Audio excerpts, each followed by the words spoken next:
In rural Kosovo, farming is still regarded as a man's job. And it's not just pepper farming. Almost all work outside the house is seen as men's work.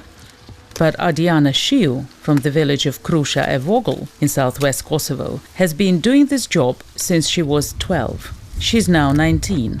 Ardiana and her sisters do all the outside work that only a few years ago was considered something a woman could never do.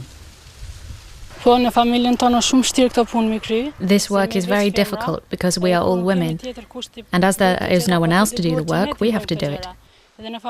In my family, my father and my 2 brothers are missing, and there are no other men who can take care of these things, so we women have to do them. It was in the spring of 1999 in the nearby mountains that Ardiana saw her father and 2 brothers for the last time. The men were separated from the women of the village by Serbian military forces and were taken to an unknown destination, while the women fled to neighboring Albania. She never saw them again.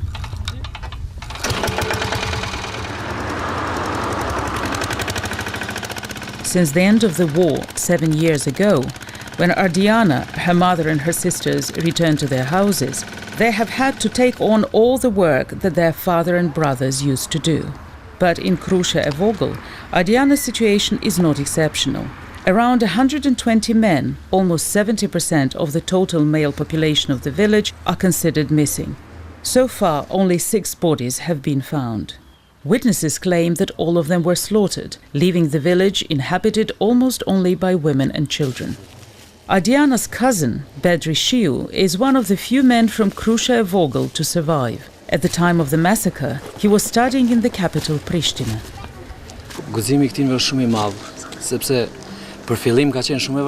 They have a lot of courage, because in the beginning it was very difficult for them to adapt to work that had been done exclusively by men. Women's work was in the house.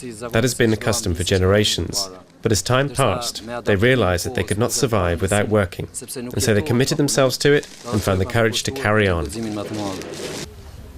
The women now make a modest living growing peppers to sell at the market. They didn't know anything about this business until after the war. But thanks to a Kosovan non-governmental organization, Sisters Chiriazi, the women received training in farming and learned to drive the tractor. After the war ended, the coordinator, Marta Preklapaj, started working in Krusha and Vogel.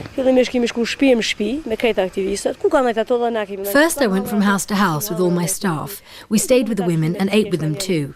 Then we started organising meetings in the school building and talked with the women and girls who gave us their ideas. We renovated a private house and opened the Kiriatsi Sisters Centre. Then the women gave us more suggestions and we publicised what had happened in Krusha and Vogel through the media and the internet.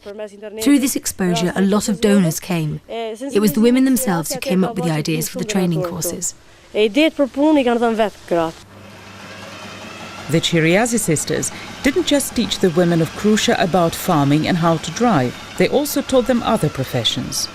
Lavdia Shehu also lost her husband, and now she is the sole breadwinner for herself and her 2 sons, who are at primary school.